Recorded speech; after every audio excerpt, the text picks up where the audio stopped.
muraqabatullah, yaitu merasa diawasi oleh Allah Subhanahu wa taala. Sudah pada pertemuan lalu kita sudah menyampaikan hadis pertama tentang hadis Jibril alaihissalam yang menjelaskan tentang hakikat al-ihsan, yang mana al-ihsan adalah yaitu merasa diawasi oleh Allah Subhanahu wa taala.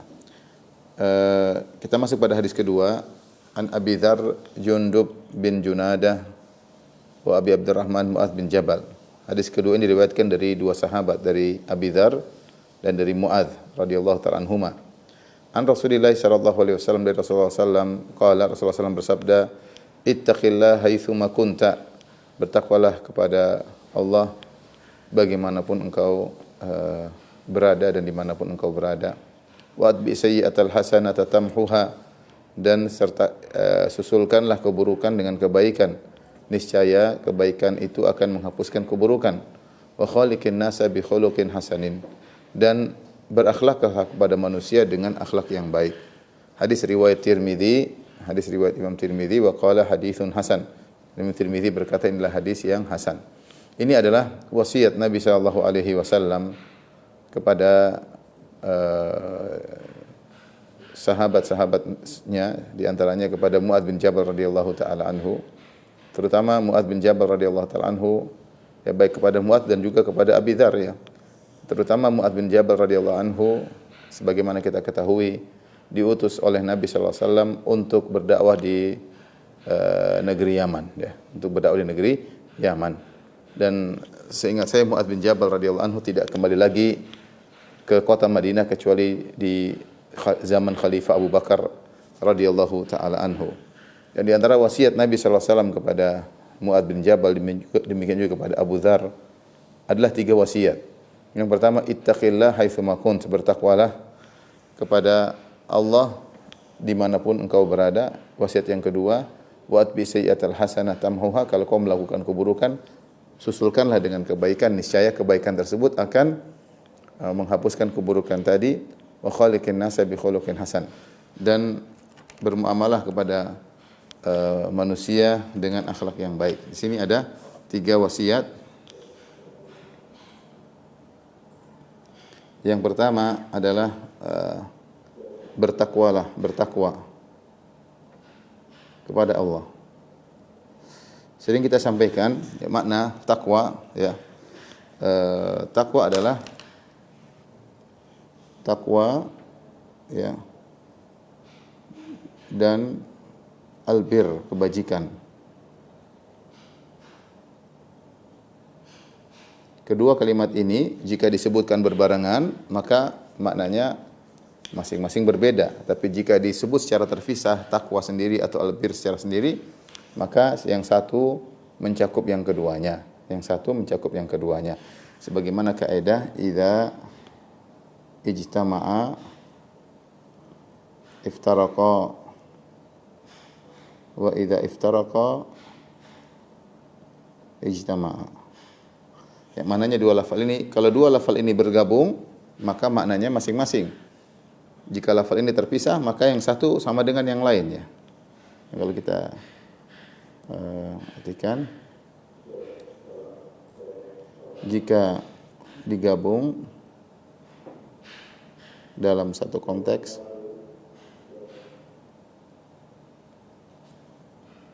maka maknanya masing-masing. Maknanya yang satu berbeda dengan yang lain. Berbeda dengan yang lain. Maksudnya apa? Takwa tidak sama dengan albir. Akan tapi jika disebutkan hanya salah satu,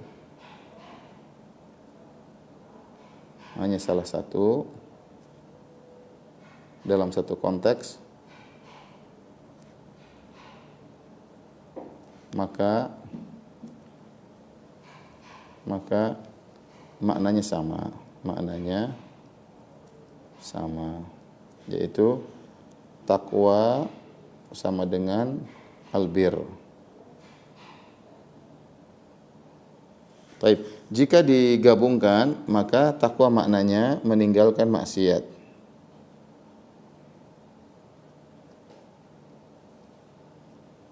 Albir jika digabungkan, albir maknanya melakukan kebajikan. Ini kaidah saya sering ulang-ulang, tapi kita harus murajaah kembali. Adapun at-taqwa dan albir jika digabungkan maknanya adalah melakukan kebajikan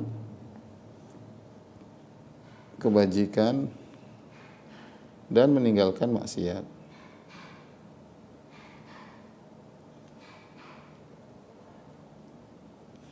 Contoh di mana dua konteks digabungkan seperti firman Allah Subhanahu wa taala, "Wa ta'awanu 'alal birri wat taqwa."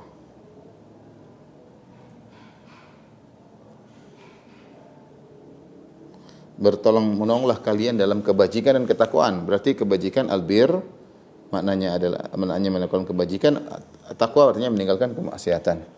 Wala taj'allahu urdatan li aymanikum an tabarru wa tattaqu. Wala taj'allahu urdatan aymanikum an tabarru wa tattaqu.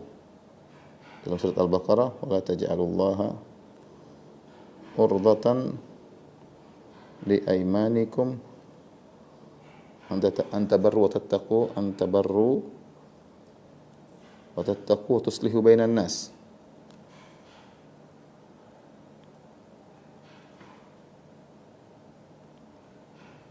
Allah mengatakan, janganlah kalian menjadikan sumpah dengan nama Allah sebagai alasan untuk kalian tidak melakukan kebajikan dan ketakwaan. Di sini kebajikan ketakwaan digabung dalam satu konteks, maka ketakwaan artinya meninggalkan maksiat, kebajikan artinya melakukan albir artinya melakukan kebajikan. Adapun jika disebutkan cuma salah satu, ya, misalnya firman Allah Subhanahu wa taala, laisal birra an tuwallu wujuhakum qibalal masyriq wal maghrib. Bukanlah kebajikan, ya. Kebajikan sini mencakup ketakwaan. Sini kebajikan di sini. Jadi kan albir di sini ini sama dengan takwa. Karena disebut dalam satu konteks. Ya, lan tanalul birra hatta tunfiqu mimma tuhibbun, misalnya. Lan tanalul birra hatta tunfiqu mimma tuhibbun. Dalam ayat ini, kedua ayat ini Allah menyebutkan albir saja, takwa tidak disebutkan, ya. Maka albir sama dengan takwa. Kebajikan sama dengan bertakwa, itu meninggalkan kemaksiatan sekaligus melakukan ketakwaan.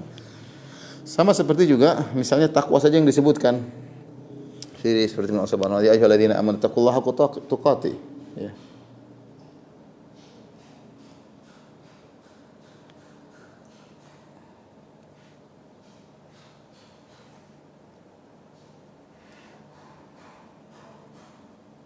Ya ayyuhalladzina amanu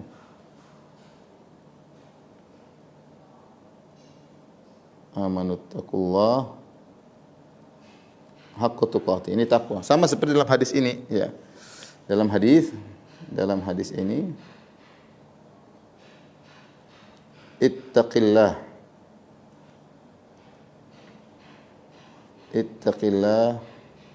haitsu ma kunt. Ya. Bertakwalah kepada Allah dimanapun engkau berada. Di sini wasiat pertama yang saya sampaikan di sini, perhatikan, Nabi SAW suruh bertakwa. Nabi SAW suruh bertakwa. Dan takwa di sini disebutkan secara sendirian dalam konteks hadis ini, mencakup artinya berbaiklah, berbuatlah kebajikan dimanapun kau berada, kapanpun, dan bertakwalah, tinggalkanlah kemaksiatan kapanpun dan dimanapun.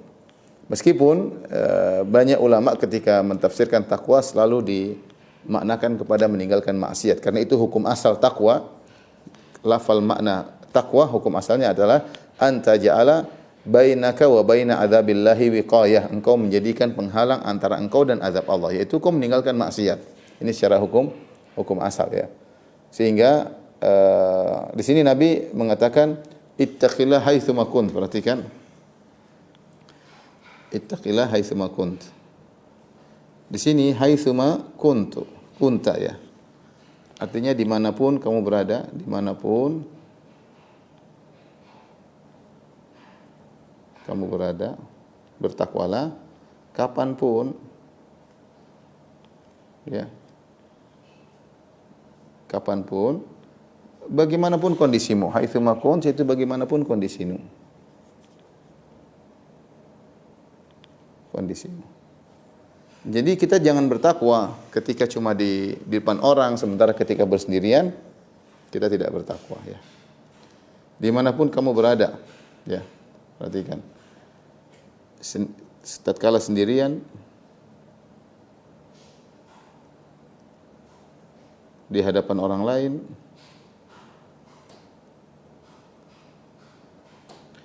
di dalam negeri, ketika di dalam negeri, bersafar ke luar negeri,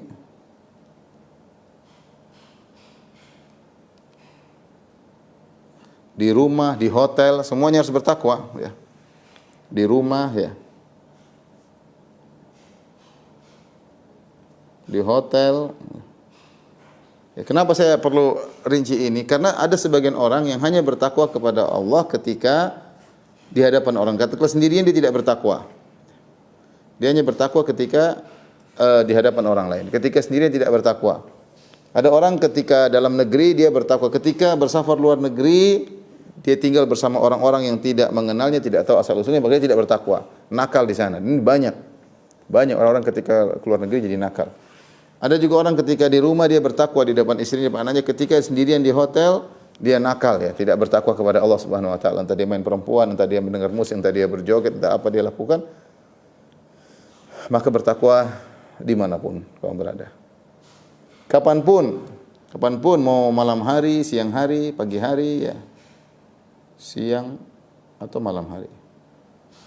Kenapa ada sebagian orang yang bertakwa hanya sekedar di siang hari, di malam hari dia tidak bertakwa kepada Allah Subhanahu wa taala. Kenyataan. Bagaimanapun kondisimu, kau sedang kaya, miskin ya. Kaya, miskin, sehat, sakit, selalu bertakwa kepada Allah Subhanahu wa taala.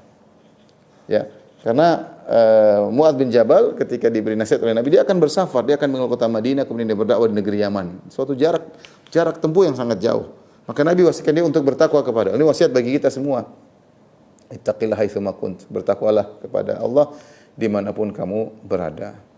Dan yang bahasan kita tentang muraqabah adalah ini, tatkala bersendirian, senantiasa merasa diawasi oleh Allah. Kamu bersendirian, kamu di hotel sendirian, kamu di luar negeri, meskipun enggak ada orang yang mengenalmu, mengawasimu, yakinlah Allah Maha mengawasimu. Senantiasa menilai gerak-gerik matamu, senantiasa Allah menilai gerak-gerik hatimu.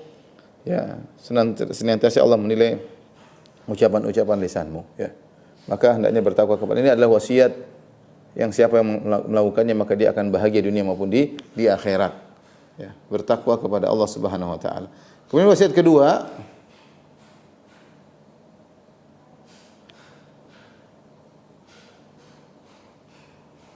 dan wasiat ketiga kita akan bahas ya. Ketiga. Type ini dulu siapa?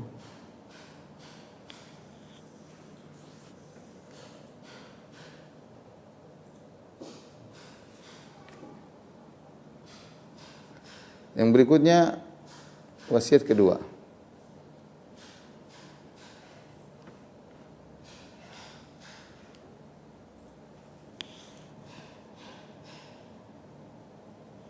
Wa atbi sayyi'atal hasanata tamhuha. Ya.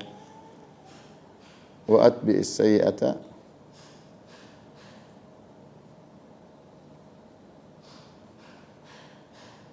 tamhuha. Ya, sertakanlah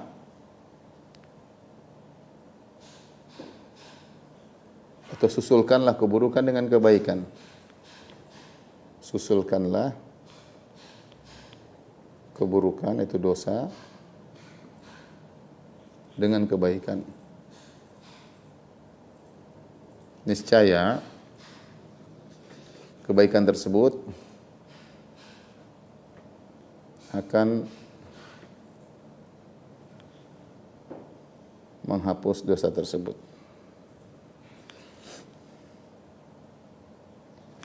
Nah, perhatikan di sini kita ada dua perkara dosa. Pertama as-sayyi'ah, itu dosa, dan ada al-hasanah, kebaikan. Nah, para ulama mengkiaskan atau menganalogikan dosa ini seperti ibarat najis. Al-hasanat ibarat air suci.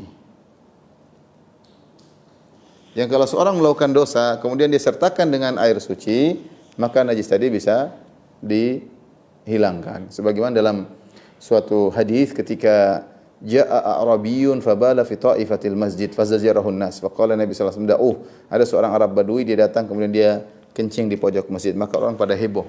Orang mau bilang berhenti, berhenti. Kata Rasulullah SAW, biarkan dia kencing.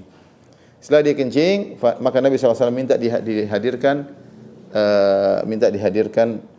seember air, fa uhriqa alaih, kemudian air tersebut ditumpahkan ke kencing Arab Badui tadi. Maka hilanglah kencing Arab tadi, najis tadi. Dan Nabi juga SAW bersabda, idza balagal ma'u qullataini lam yahmil khabath. Jika air telah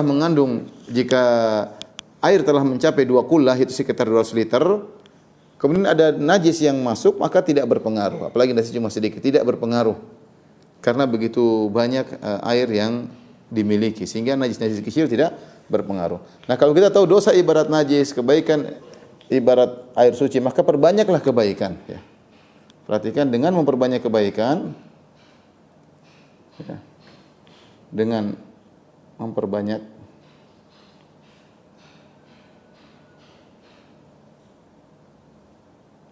maka dosa akan lebur. Akan lebur dalam lautan kebaikan,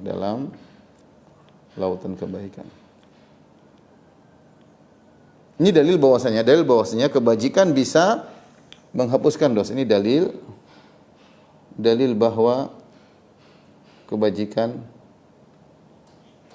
bisa menghapus dosa meskipun tidak bertobat. Meski tidak bertobat. Ini yang disebut dengan istilah oleh para ulama disebut dengan al-hasanat al-mahiyah, yaitu kebaikan-kebaikan pelebur dosa. Kebaikan-kebaikan pelebur dosa.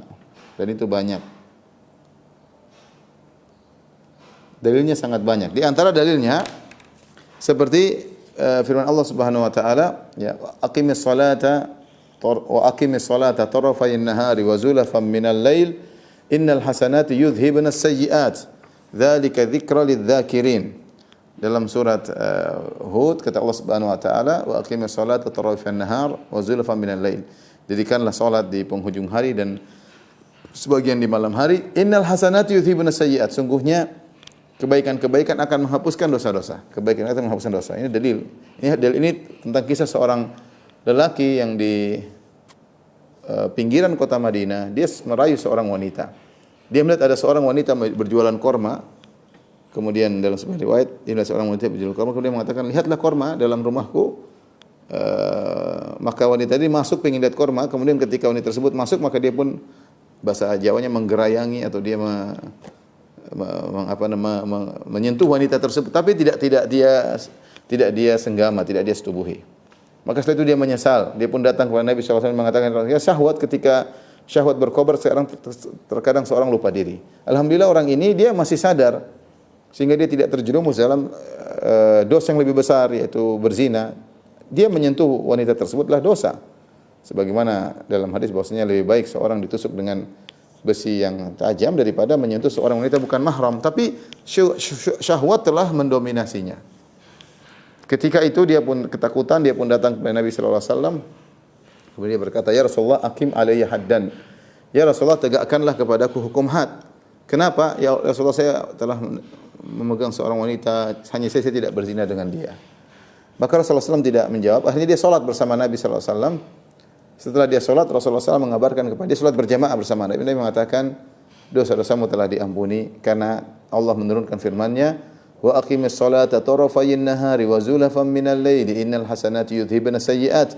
Dirikanlah salat di penghujung hari, maksudnya salat subuh, salat duhur, salat asar, salat maghrib, wa zulafan minal lail, dan salat isya. Innal hasanati yudhhibna sayyi'at, kebaikan-kebaikan akan menghilangkan dosa-dosa. Artinya salatmu berjamaah ini menghapuskan dosa-dosa. Ini dalil bahwasanya kebajikan bisa menghapuskan dosa. Ya.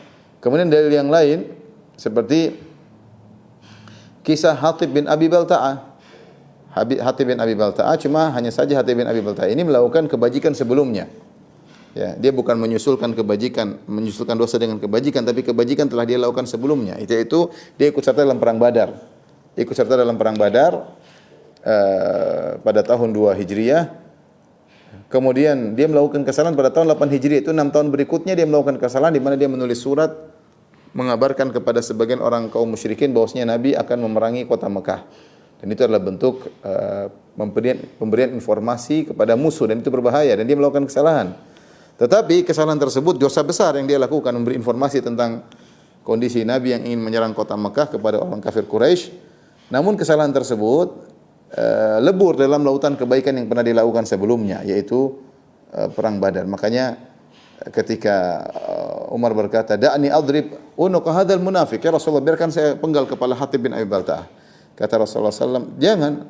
Wa ma yudrik la'alla Allah ta'ala ala ahli Badar faqala i'malu ma syi'tum faqad ghafartu lakum." Dari mana bisa jadi Allah telah melihat para peserta perang Badar, Allah berkata, lakukan apa yang kalian kehendaki, sungguh aku telah mengampuni kalian. Artinya dosa Hatib bin Abi Balta'ah dihilangkan, bahkan bukan karena kebaikan yang nyusul, bahkan kebaikan sebelumnya. Karena kebaikan sebelumnya kebaikan yang sangat hebat, yaitu dia telah ikut serta dalam perang Badar. Ini menunjukkan meskipun seorang tidak bertobat, penggugur dosa itu banyak. Sebagaimana saya punya pengajian khusus tentang hal ini, ada sekitar 10 penggugur dosa. Di antaranya ini al-hasanatul mahiyah, yaitu kebajikan pelebur dosa. Ya. Kemudian juga misalnya dalam hadis Nabi SAW bersabda tentang banyak amal soleh, seperti kata Rasulullah SAW, as-salawatul khams, salat-salat 5 waktu, wal jum'atu ilal jum'ah, Jumat satu dengan Jumat yang lain, wa Ramadan ila Ramadan, Ramadan satu sampai Ramadan berikutnya, mukaffiratun ma bainahunna, akan menghapuskan dosa-dosa di antara keduanya, idza ijtunibal kaba'ir, kalau dijauhi dosa-dosa besar. Jadi salat 5 waktu antara salat satu dengan yang ini menghapuskan dosa-dosa. Seperti dalam hadis kata Rasulullah SAW, bagaimana jika salah seorang kalian berada di depan rumahnya ada sungai yang dia mandi 5 hari sekali. Hal yabqa min daranihi syai', apakah ada dosa yang masih tersisa, kotoran dalam tubuhnya? Kata Nabi, kata para sahabat, enggak ada. Demikian juga salat 5 waktu.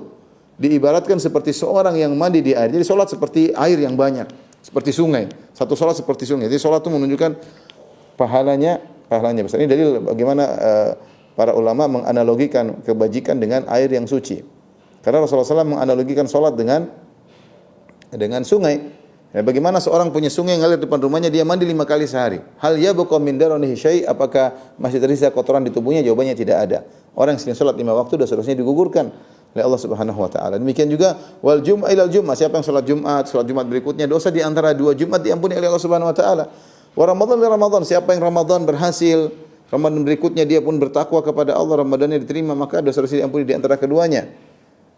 Demikian dalam riwayat, dalam hadis yang lain, al-umratu ilal umrati kaffaratun lima bainahuma, bahwasanya umrah yang satu dengan umrah yang lain akan menghapuskan dosa-dosa di antara keduanya.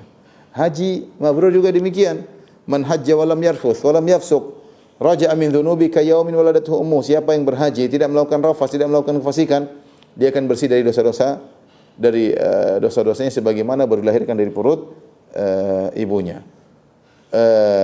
Dan dalil tentang bahwasanya ada kebajikan yang menghapuskan dosa-dosa sangatlah banyak, disebut al-hasanatul mahiyah. Oleh karena wasiat Nabi SAW, jika kamu melakukan maksiat, maka susulkanlah dengan kebaikan, niscaya kebaikan tersebut akan menghapus dosa-dosamu. Contoh, seorang tidak sengaja atau sengaja syahwatnya membuat dia menonton film yang tidak benar, melihat yang haram, segera dia palingkan pandangan untuk baca Al-Quran, melihat yang diridhai oleh Allah Subhanahu wa taala, agar dosa-dosanya diampuni oleh Allah Subhanahu wa taala. Lakukan kebaikan-kebaikan. Ini dalil, ya. Dalil isyarat dari Nabi. Wasiat yang kedua ini isyarat bahwa meskipun seseorang maksimal dalam bertakwa, dia tetap akan bersalah. Dia suatu saat akan berdosa.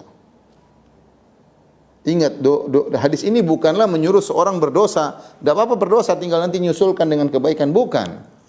Bukan hadis ini menyuruh kita seorang bermaksiat, kemudian tinggal kita tambal dengan kebajikan. Tidak. Tapi maksudnya, bertakwalah kepada Allah semampunya, semaksimal mungkin. Namun, tabiat manusia, sifat manusia yang itu sangat manusiawi, jika dia berusaha bertakwa, suatu saat dia akan terjerumus dalam dosa. Siapa di antara kita yang bisa tidak berdosa? Kita pasti terjerumus dalam dosa. Kalau enggak tiap hari, 2 hari sekali, kalau enggak sepekan sekali, pasti berdosa. Kalau enggak tiap hari kita berdosa. Ya.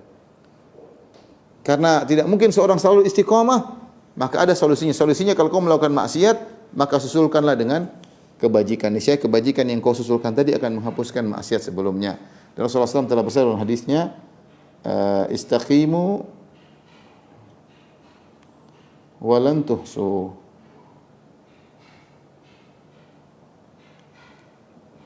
Istiqomahlah kalian tidak bakalan mampu.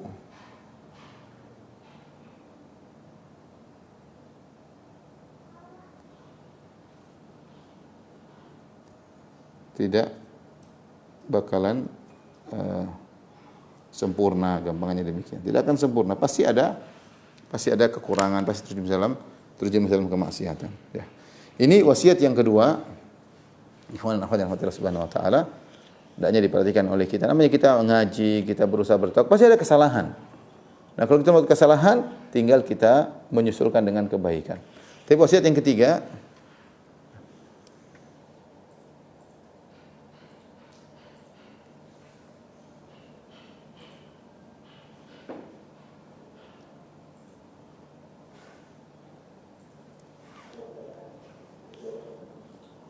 wasiat ketiga, kata Nabi sallallahu alaihi wasallam, wa khaliqin nas bi khuluqin hasanin.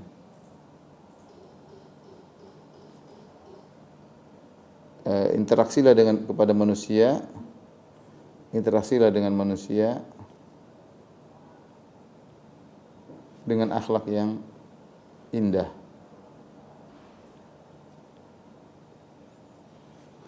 Hal ini sangat urgen, terutama ketika seorang akan menjadi dai. Lebih urgen lagi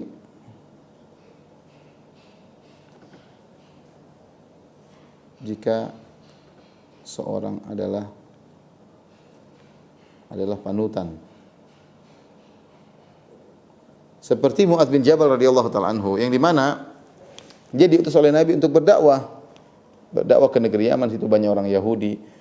Dan kita bahwasanya orang masyarakat yang mereka lihat adalah akhlak. Perhatikan, sangat urgen jika seorang adalah panutan. Kenapa?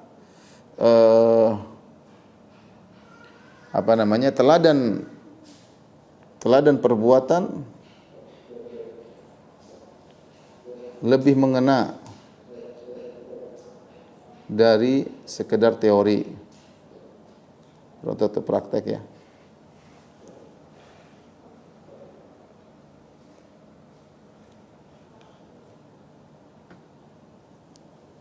Praktik lebih mengena daripada sekedar teori. Ya, karena orang percuma teori banyak tapi ternyata dia tidak bisa mengena. Kemudian yang berikutnya, masyarakat lebih melihat praktek daripada teori. Percuma teori banyak tapi praktiknya enggak benar. Kemudian masyarakat menilai yang zahir. Adapun batin mereka tidak tahu. Maka kita ketika berinteraksi dengan mereka berusaha menjadi seorang yang berakhlak mulia, ya. Di masyarakat, apalagi kita menyuarakan sunnah, kita menyatakan kita di atas sunnah, kita ada ahlus sunnah wal jamaah, maka yang paling penting itu adalah adab dalam berinteraksi, terhadap masyarakat, menghormati yang tua, kita kenali tokoh-tokoh yang ada di sekitar kita datangi, kita kunjungi sebagai bentuk penghormatan sebagai sama muslim, kita kasih hadiah, seperti itu, ya, seperti itu. Karena di antara kunci sukses seorang dai akhlaknya yang mulia, dia mudah bergaul sama orang lain, mudah senyum, tidak kelihatan sombong, tidak kelihatan angkuh, ya. Apalagi dia tinggal di masyarakat sekitarnya, maka tunjukkan bahwasanya akhlaknya yang mulia. Masyarakat yang nilai antum mau ikhlas, antum mau tulus, tawadhu, itu kan hati. Yang masyarakat adalah bagaimana praktek zahirmu, praktek lahiriahmu, itulah yang dinilai oleh masyarakat. Sehingga sangat urgen bagi seorang yang sebagai dai. Dai ataupun orang yang penampakannya seperti dai, seperti antum-antum, antuna-antuna, nampak seperti penggiat dakwah ya. Yang laki-laki Masya Allah dengan pakaian islami, dengan janggutnya, dengan cingkrangnya, wanita dengan cadarnya atau dengan jilbab besarnya. Maka orang menilainya sebagai orang yang menjalankan sunnah Nabi, maka pandangan masyarakat kepada mereka pandangan spesifik, bukan pandangan secara umum. Artinya ini orang-orang yang mengaku-ngaku menjalankan sunnah Nabi SAW, mereka ingin lihat bagaimana akhlaknya. Ya, oleh karenanya Rasulullah mewasiatkan kepada Mu'adz, apalagi dia sebagai seorang dai, wa khaliqin nasa bi khuluqin hasanin, berakhlak kepada manusia dengan akhlak yang baik. Dari sisi ini benar sabda Nabi SAW, al-mu'min alladhi yukhalitun nas wa yasbir ala adahum khair min alladhi la yukhalitun nas wa la yasbir ala adahum.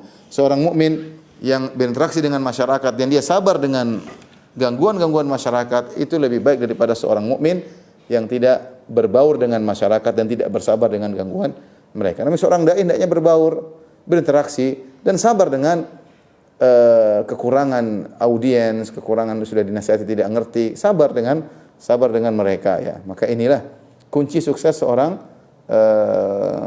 dai ya.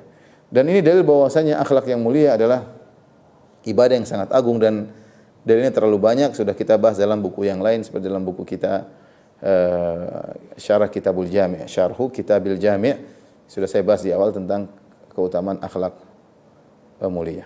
Baik. Kita masuk pada hadis yang ketiga. Hadis yang ketiga. An Ibni Abbas radhiyallahu ta'ala anhuma qala kuntu khalfan Nabi sallallahu alaihi wasallam yauman. Suatu hari aku berada dibonceng oleh Nabi sallallahu alaihi wasallam. Jadi ini di antara atau aku di belakang Nabi sallallahu alaihi wasallam. Sepertinya Nabi sallallahu alaihi wasallam memboncengnya. Ya, intinya dia di belakang Nabi. Kemudian Nabi sallallahu alaihi wasallam berkata, "Ya gulam, inni u'allimuka kalimat." Ya, apakah wa'al sedang dibonceng atau sedang berjalan? Tapi zahirnya adalah dibonceng, karena kalau berjalan bagaimana? Ibnu Abbas di belakang, kemudian Nabi bicara. Kalau beda dengan ketika dibonceng, maka Nabi berbicara dia dengar, ya, dan beliau dengar karena satu tunggangan. Dan Rasulullah sallallahu alaihi wasallam dalam riwayat disebut ada sekitar 30 orang yang pernah dibonceng oleh Nabi sallallahu alaihi wasallam, seperti Ibnu Abbas. Ibnu Abbas itu masih kecil. Ibnu Abbas radhiyallahu anhu ketika Nabi meninggal umurnya mungkin 15 tahun, baru balik ya, 15 tahun, 16 tahun seperti itu ketika Nabi meninggal dunia. Artinya kejadian obrolan ini Nabi sama dia masih dalam kondisi kecil, belum balik. Dan ada sekitar 30 orang pernah dibonceng oleh Nabi seperti Mu'adz bin Jabal, Ibnu Abbas, kemudian di antaranya Hasan dan Husain, di antaranya Usama bin Zaid ya. Misalnya Fadl bin Abbas, ini beberapa orang-orang sampai dikumpulkan oleh seorang ulama sekitar 30 orang. Tapi kata Nabi, "Ya gulam inni u'allimuka kalimat." Wahai sang remaja, aku akan mengajarkan kepada engkau beberapa kalimat ya. Artinya tidak banyak, tapi beberapa nasihat. Ini metode Nabi sallallahu alaihi wasallam untuk tasywiq, untuk membuat orang penasaran. Sehingga ingin mendengar. Ketika dia sudah timbul perasaan ingin tahu, aku akan ajarkan kamu beberapa wasiat misalnya. Beberapa kan tidak begitu banyak. Makanya Nabi sallallahu alaihi wasallam sering menyebutkan angka tertentu 3, 7, 4 misalnya. Kali ini Rasulullah mengatakan aku akan ajarkan engkau beberapa kalimat. Ya. Maka Ibnu Abbas pun mendengar. Rasulullah mengatakan, "Ihfazillah yahfazka." Jagalah Allah, niscaya Allah akan menjagamu. Ini maksudnya jagalah perintah Allah, jangan sampai kau tinggalkan, dan jagalah larangan Allah, jangan kau langgar. Ya, karena Allah tidak perlu dijaga tentunya. Ini sudah kita bahas dalam bahasan tersendiri. Allah tidak perlu dijaga. Maksudnya ini adalah metode dalam bahasa Arab namanya majazul hadf, yaitu suatu ada yang di mudhafnya dihapuskan, seperti Allah berfirman was'alul qaryata. Tanyakanlah kepada negeri, maksudnya was'ali ahlal qaryah. Was'al ahlal qaryah. Was'alil qaryata, tanyalah kepada negeri, maksudnya was'al ahlal qaryah, tanyalah kepada penghuni negeri tersebut. Sama ketika kita mengatakan ihfazillah, jagalah Allah, bukan maksudnya Allah kita jaga, Allah tidak perlu dijaga, justru Allah jaga kita. Tapi maksudnya adalah jagalah perintah Allah dan jagalah larangan Allah. Buktinya apa? Buktinya jawaban syaratnya yaitu Allah akan menjagamu. Ihfadillah yahfadzka. Allah jagalah Allah, Allah akan menjagamu. Artinya sudah dipahami Allah tidak butuh penjagaanmu. Terus maksudnya apa Ustaz? Maksudnya adalah jagalah perintah Allah, yaitu jangan kau tinggalkan. Dan jaga larangan Allah, jangan kau langgar. Apa saja yang Allah larang, apa saja yang Nabi larang, maka jangan kau langgar. Kalau Allah mengatakan, perintahkan qul lil mu'minina yaghuddu min absarihim, tundukkan pandangan, tundukkan pandangan yang dilanggar. Kalau Nabi mengatakan isrif basarak, palingkanlah pandanganmu melihat haram, maka palingkan. Jangan malah melotot, perhatikan. Katanya sepele, tapi ini perintah Nabi SAW. Lakal ula wa laysat lakas tsaniyah, bagimu pandangan pertama dan haram bagimu pandangan yang berikutnya. Kalau Rasulullah SAW mengatakan, ya, falyakul khairan aw liyasmut, ucapkan yang baik atau diam, maka kita kerjakan. Ini namanya menjaga Allah, menjaga perintah Allah dijalankan dengan sebaik-baiknya dan menjaga larangannya dijauhi dengan sejauh-jauhnya. Yahfadzka, maka niscaya Allah akan menjagamu. Niscaya Allah akan menjagamu. Maksudnya apa? Allah menjaga dirimu dan menjaga keluargamu. Kata para ulama, Allah menjagamu maksudnya Allah menjaga duniamu dan akhiratmu, agamamu dan duniamu dijaga oleh Allah. Seorang kalau bertakwa kepada Allah Subhanahu wa taala, maka Allah akan menjaga agamanya. Akan banyak syubhat tapi dia bisa lewat, dia bisa lolos. Akan banyak godaan tapi dia bisa lolos. Kenapa? Dia senantiasa bertakwa kepada Allah, menjaga perintah Allah, menjauhi larangan Allah. Maka ketika agamanya mau dirusak dengan ada orang yang menyebarkan syubhat, dengan adanya orang menyebarkan pikiran yang menyesatkan, dengan banyak orang mempropagandakan syahwat wanita, syahwat yang lainnya, dia selamat. Kenapa? Karena dia selama ini menjaga Allah Subhanahu wa taala. Jadi agamanya dijaga. Sampai kapan? Sampai dia meninggal. Dia istiqamah. Kalau dia bersalah, dia segera bertobat kepada Allah. Agamanya dijaga karena dia senantiasa menjaga perintah Allah dan larangan Allah. Kemudian Allah menjaga dunianya. Allah menjaga dunia, kata para ulama, Allah menjaga fisiknya, Allah menjaga anaknya, Allah menjaga istrinya, Allah menjaga hartanya, Allah jaga dirinya, ya. Allah jaga dunianya. Maka seorang bertakwa kepada Allah, Allah berikan solusi. Allah akan berikan dia rezeki yang tidak dia sangka-sangka. Allah berikan solusi kepadanya. Maka seorang berusaha menjalankan perintah Allah dan menjalankan larangannya, niscaya Allah akan menjaganya, ya, dengan penjagaan khusus. Ihfazillah, jagalah Allah, tajidhu tujahaka, maka akan dapati Allah di hadapanmu. Artinya penjagaan tersebut hadir kapan kau butuhkan. Hadir kapan kau butuhkan. Allah senantiasa di hadapanmu. Ketika kau dalam kondisi sulit, Allah kasih solusi. Dalam kondisi sempit, Allah kasih kelapangan. Kapan?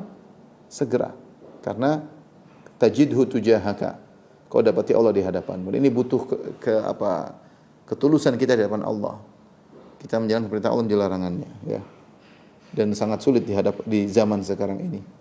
Betapa banyak perintah Allah kita lalaikan dan betapa banyak larangan Allah kita langgar.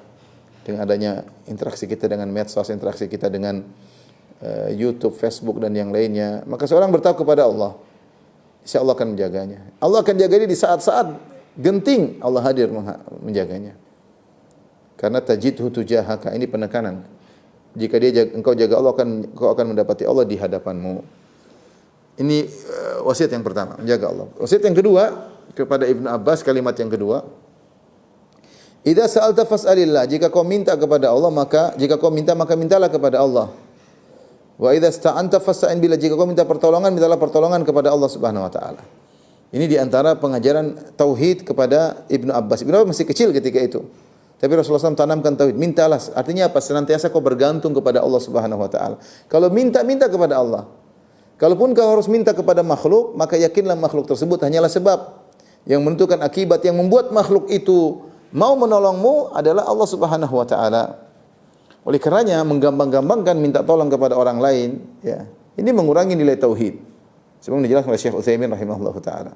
Makanya Nabi sallallahu alaihi wasallam pernah mengambil baiat, sumpah kepada para sahabat, Allah yas'aluna an-nasa syai'a, agar kalian tidak meminta kepada manusia apapun. Ya, karena kalau kita meminta pertolongan, kita punya hutang budi sama dia. Kalau kita punya hutang budi, kita akan merunduk, dan itu benar. Akan benar, kita akan enggak enak, kita akan merunduk, punya hutang jasa sama dia.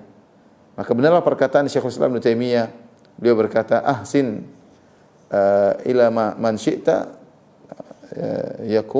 takun amirahu, ya, wastaghni amman syi'ta takun nadhirahu, ya. Wahtaj ila man syi'ta takun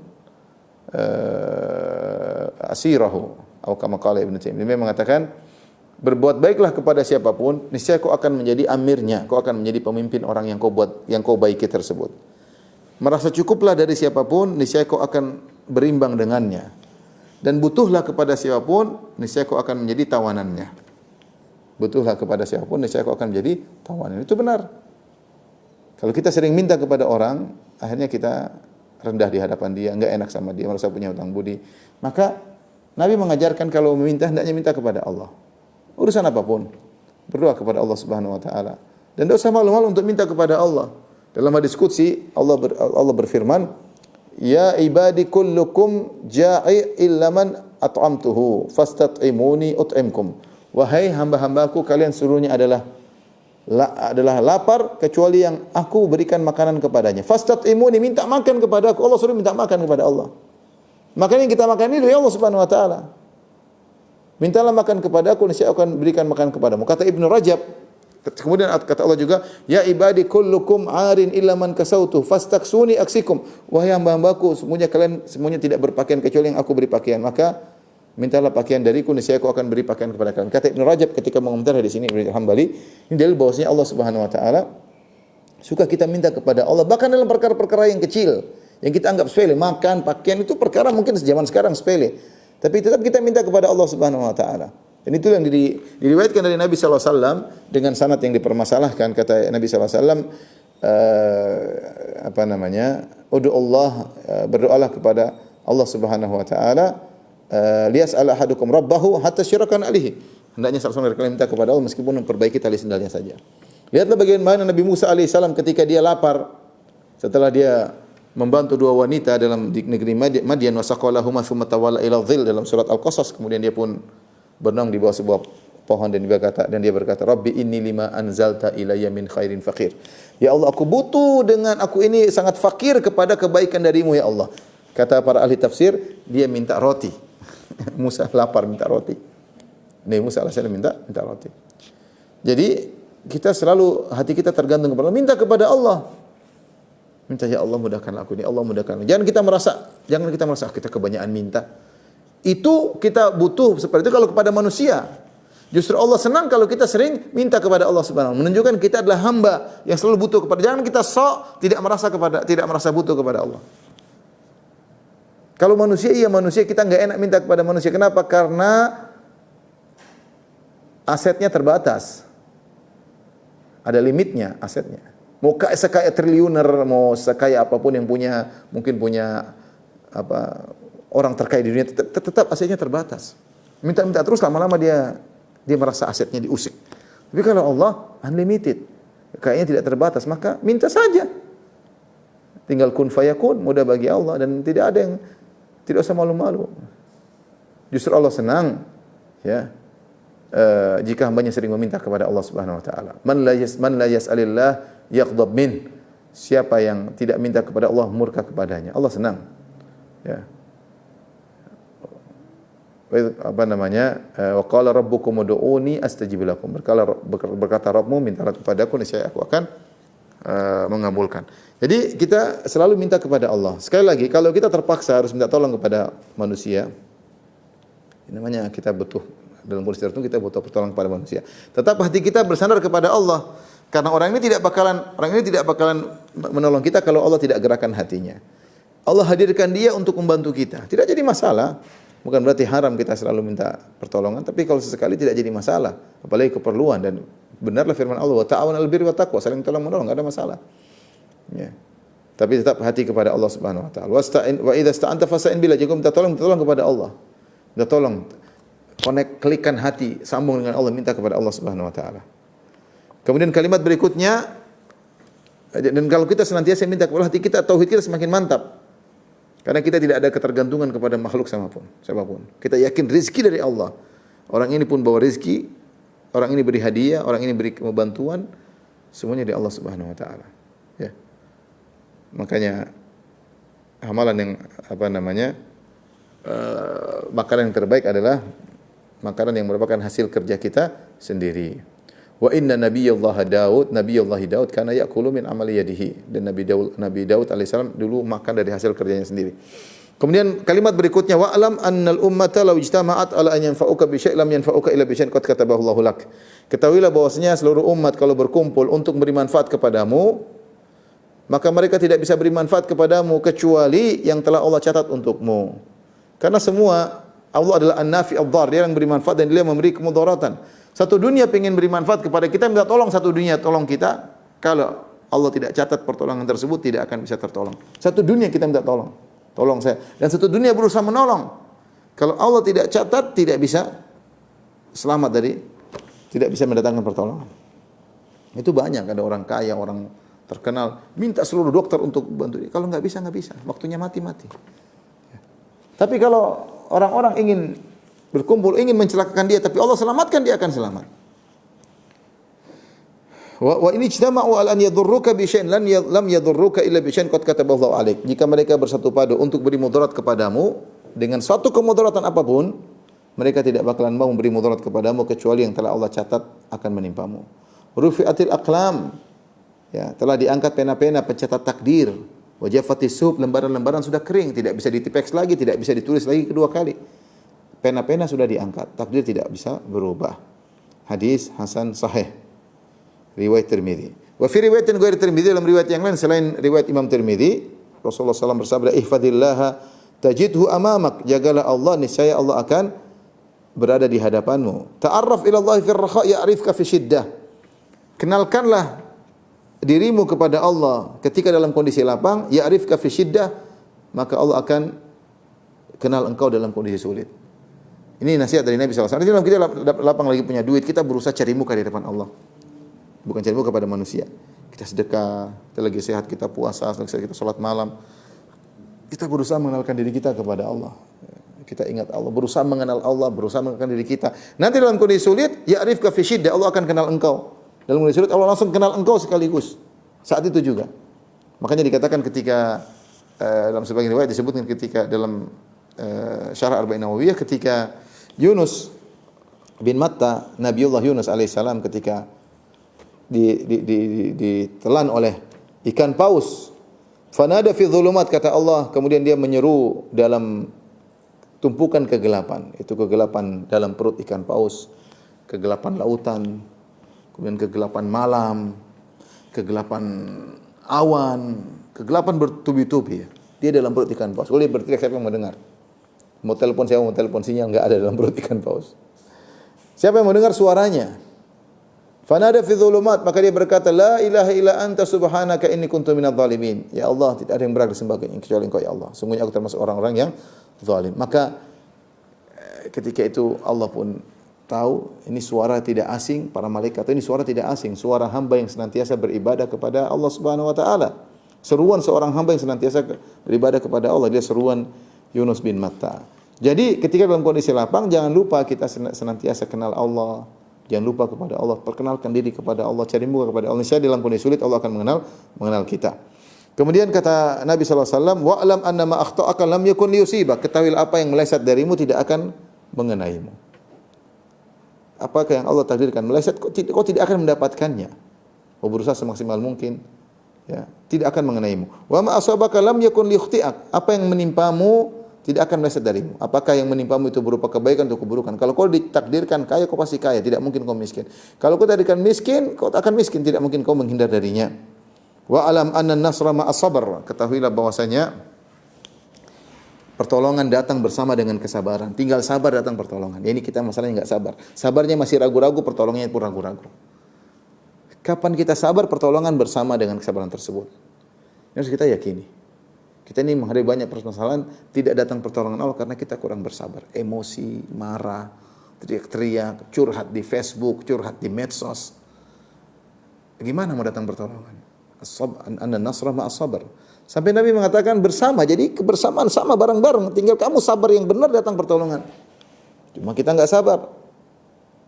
Wa annal faraja ma'al karbi, dan bahwasanya solusi kelapangan datang bersama penderitaan. Tapi harus sabar menghadapinya. Wa anna ma'al usri yusra. Bersama dengan kesulitan ada kemudahan. Allah berfirman dalam Al-Quran, Inna ma'al usri yusra, inna ma'al usri yusra. Sungguhnya bersama dengan kesulitan ada kebaikan. Bersama dengan kesulitan ada kebaikan.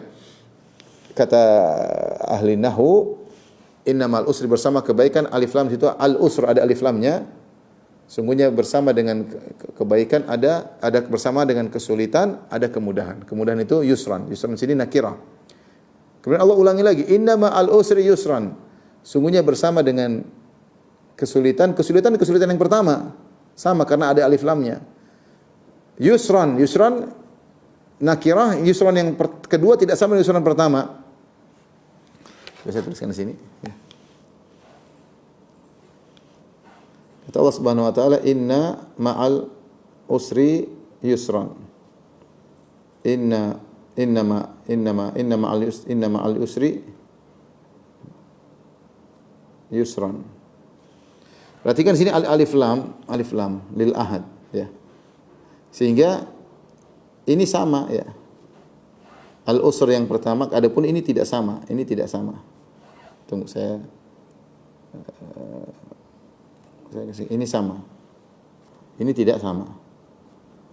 Jadi usur yang pertama dengan usur yang kedua sama. Jadi sungguhnya bersama kesulitan ada kemudahan. Sungguhnya bersama kesulitan tersebut ada kemudahan yang lain. Ya, kalau kita artikan sungguhnya ada kesulitan, ada kemudahan, dan sungguhnya bersama kesulitan tersebut ada kemudahan yang lain. Makanya Ibnu Abbas mengatakan lan yablighal usr yusrain. Tidak akan satu kesulitan mengalahkan dua kemudahan. Dan ini menunjukkan luar biasa. Allah ada beberapa. Pertama, inna penekanan. Kemudian ma'a dua kebersamaan. Kemudian ini ketiga pengulangan. Kemudian yang keempat al-usr 1,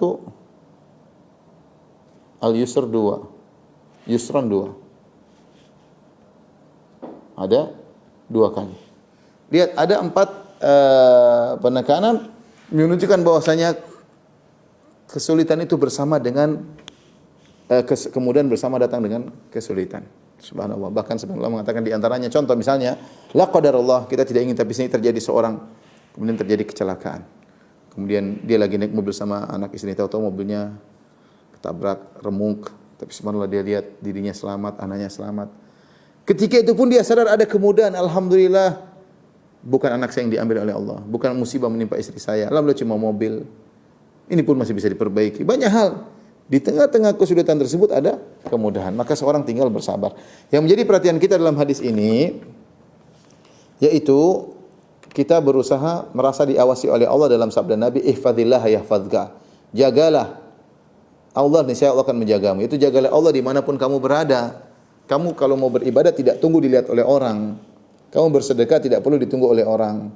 Kamu meninggalkan maksiat bukan hanya ketika ada orang lain. Kamu sendirian pun meninggalkan maksiat. Jagalah Allah dimanapun engkau berada. Ini di antara makna yang kita ambil dari muraqabatullah. Apa hadis keterkaitan hadis ini dengan muraqabatullah? Kita disuruh menjaga Allah meskipun tidak ada yang melihat. Karena kita yakin Allah melihat kita. Demikian juga ta'arraf ila Allah fi raha, cari muka kepada Allah. Kenalkan dirimu kepada Allah dalam kondisi lapang. Jadi ketika lapang kita ingat Allah. Sehingga kita berusaha, kita tahu kita senantiasa diawasi oleh Allah, maka kita berusaha mengenalkan diri kita kepada Allah atau mengenal Allah meskipun ketika dalam kondisi lapang, yang biasanya orang lupa dan lalai ketika dalam kondisi lapang. Allah Ta'ala alam bisawab. Ini saja 2 hadis yang disampaikan pada para jamaah. Kalau ada yang bertanya saya persilahkan.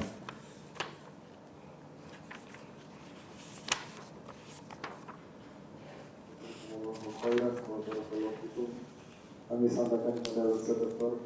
kiranya kita semua Allah atas materi yang telah disampaikan, semoga dapat bermanfaat bagi kita semua di dunia dan di akhirat kita, dan dapat kita amalkan ilmu yang kita dapat dari Ustaz Dr. Firanda Adirga. Baik, kita masuk ke sesi tanya jawab. Pertanyaan yang pertama, Bismillah. Assalamualaikum warahmatullahi wabarakatuh. Ustaz, mohon izin bertanya Ustaz. Anak pernah mendengar hadis bahwasanya di hari kiamat nanti ada golongan dari umat Nabi Muhammad SAW yang Allah jadikan amalan-amalannya menjadi debu yang terbakar karena maksiat yang dikerjakan di kala sendirian.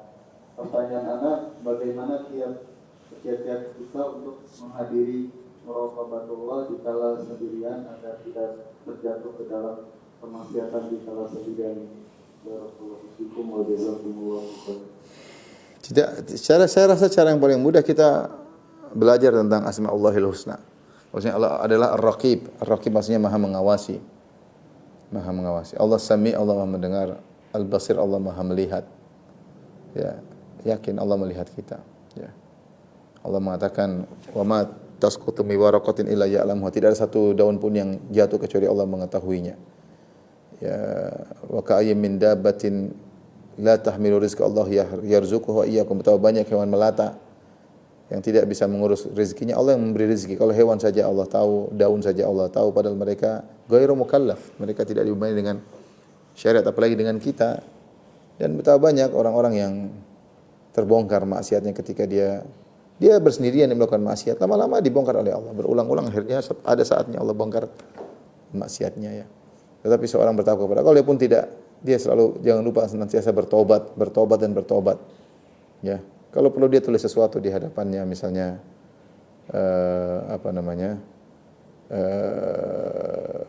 misalnya tentang ayat-ayat yang wa huwa ma'akum aina ma kuntum, misalnya ya, innallaha kana sami'an basiran. Dia tulis di kamarnya agar dia selalu takut.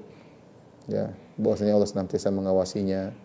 Ayat-ayat yang seperti itu yang seperti dia lihat ketika dia bersendirian sehingga dia takut kepada Allah Subhanahu wa ta'ala. Dan yang paling penting dia berdoa kepada Allah agar Allah memberikan rasa takut dalam dirinya ketika dia bersendirian. Di antara doa Nabi sallallahu alaihi wasallam, as'aluka khasyataka fil ghaibi wasyahada. Ya Allah, aku mohon rasa takut kepadamu ketika sedang bersendirian atau sedang di hadapan orang lain. Wallahu ta'ala alam bisawab. Barakallahu fikum. Pertanyaan selanjutnya. Assalamualaikum warahmatullahi wabarakatuh. Terima kasih atas ilmu yang telah diberikan. Izin bertanya Ustaz, bagaimana ketika kita bertemu dengan seseorang tetapi tidak pernah merasa aman dengan perkataan dan perbuatannya? Misalkan saja seperti seorang dosen saya yang seperti memerintahkan untuk membuka cadar, menjadikan saya selalu merasa tidak aman jika bertemu. Gimana ya? Tidak, mungkin apa dosen tersebut mungkin suka lirik mata atau gimana. Kalau enggak ya duduk di ujung sana misalnya. Dosen suruh buka cara, duduk di ujung. Kalau memang harus memang hadir, terpaksa untuk hadir, maka duduk di ujung ya supaya hilang rasa khawatir tersebut ya. Artinya kita mengambil sebab-sebab. Pertama kita berdoa kepada Allah agar dijaga oleh Allah Subhanahu wa taala. Yang kedua kita ikhtiar. Ikhtiar artinya duduk jangan di depan dia, duduk di ujung kanan, ujung kiri. Yang penting kita masih bisa mendengar apa yang disampaikan dan bisa mencatat apa yang ditulis. Ya, senantiasa bertakwa kepada Allah Subhanahu wa taala dan selalu jaga diri. Jaga diri ya. Kalau ada yang melihat segera tutup wajah misalnya ya. Wallahu taala alam bisawab. Jazakumullahu khairan ya Ustaz. Pertanyaan selanjutnya, bismillah. Saya mau tanya, apakah benar berdoa kepada Allah? Apakah benar berdoa kepada Allah dengan yang spesifik, tapi hanya minta yang terbaik? Karena anak pernah dengar kalau kita minta kesabaran nanti dikasih ujian seperti anak bandel dan lain-lain. Apakah benar konsep? Gimana? Saya nggak paham. Gimana? Ulangi.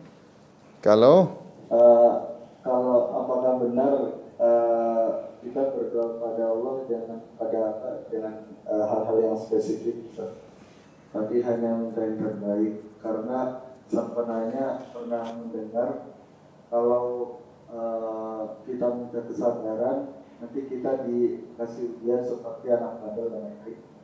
Sang penanya bertanya apakah benar konsep seperti itu? Enggak, kalau kita di hadapan kita nampak ada kesulitan-kesulitan, kita minta kesabaran. Sebagaimana doa-doa yang disebut dalam Al-Qur'an, Allahumma afriq alaina sabra wa tawaffana muslimin. Ya Allah, curahkanlah kesabaran kepadaku. Kalau kita lihat kesabaran, ujian sudah depan mata, kita minta kesabaran. Kalau tidak ada ujian, ya kita minta kebaikan. Seperti itu aja. Ya, karena kita lihat ujian depan kita. Ya, jangan kita minta kesabaran seakan-akan kita minta diuji supaya kita sabar. Jangan kita minta ujian. Sebagaimana kata Nabi SAW, la tatamannau liqa'al adu. Jangan kalian mohon kepada Allah untuk dipertemukan dengan musuh. Tidak usah minta bertemu dengan musuh. Fa idza laqitumuhum fasbiru. Kalau kalian bertemu dengan musuh, sabarlah. Jadi kalau sudah ada kesulitan di depan mata, kita minta kesabaran. Diuji dengan pasangan hidup, diuji dengan anak, diuji dengan orang tua, diuji dengan ekonomi, diuji dengan tetangga. Kita bilang, ya Allah, sabarkanlah aku. Anugerahkan, curahkanlah sabar kepadaku. Tapi kalau tidak lagi diuji, tidak usah kita minta sabar. Ya. Kita tidak minta sabar, tapi kita minta agar dimudahkan segala urusan. Dimudahkan segala urusan. Wallahu ta'ala alam bisawab. Barakallahu fikum ya Ustaz. Dan pertanyaan selanjutnya, Bismillah, Ustaz izin bertanya di wasiat poin kedua. Ketika kita menyusulkan dosa dengan kebaikan, apakah dosa yang melebur tersebut juga termasuk dosa-dosa besar?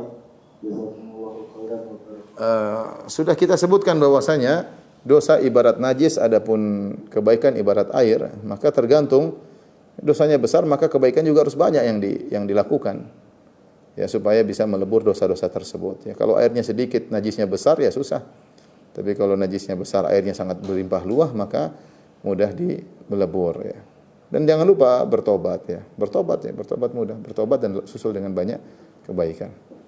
Wallahu a'lam bishawab. Mungkin sampai di sini saja kepada para pemirsa Majelis Ta'lim Qalbun Salim. Insyaallah kita lanjutkan pada pertemuan berikutnya, masih dalam syarah Riyadhus Shalihin. Kurang lebih saya mohon maaf. Wabillahi taufiq wal hidayah. Assalamualaikum warahmatullahi wabarakatuh.